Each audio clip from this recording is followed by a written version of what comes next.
53 days, 60 matches, 8 teams, 1 trophy. In spite of the numerous hindrances that have come along its way, the Indian Premier League is all set to begin on the 19th of September in the United Arab Emirates, with the final scheduled on 10th November. The 2020 edition of the lucrative tourney was slated to be held in the usual summer window, but it was postponed because of the coronavirus pandemic.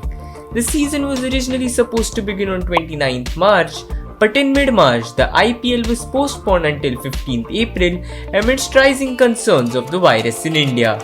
The cases of the deadly disease kept on rising in the country as the lockdown was extended, and it was inevitable that the T20 League needed a new window.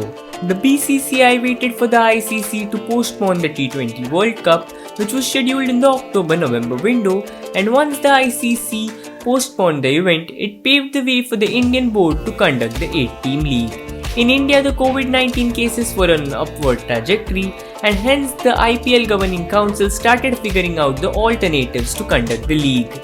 Sri Lanka and UAE were the two countries which offered to host the cash-rich league, and the latter was selected because of several reasons. To list out a few of them, the COVID-19 curve in UAE is flattened with under 10k active cases. The Emirati cities Dubai, Abu Dhabi and Sharjah have already hosted the IPL in 2014 when it was shifted out of India due to the general elections.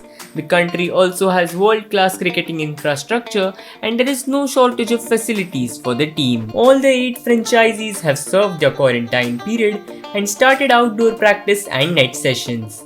The teams are based out of Abu Dhabi and Dubai as they are part of the biosecure bubble with strict testing regulations in the build-up to the tournament as well as during the league.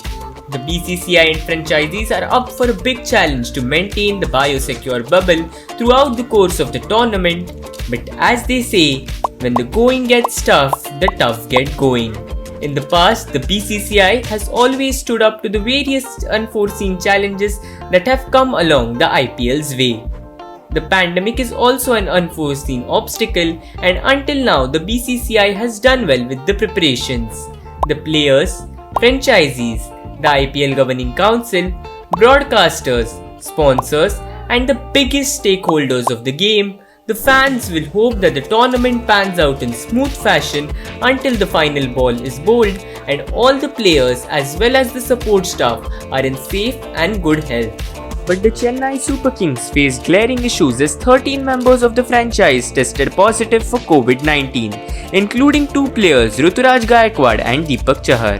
Deepak Chahar has now overcome the obstacle, and there is no specific update on Ruturaj Gaikwad's recovery.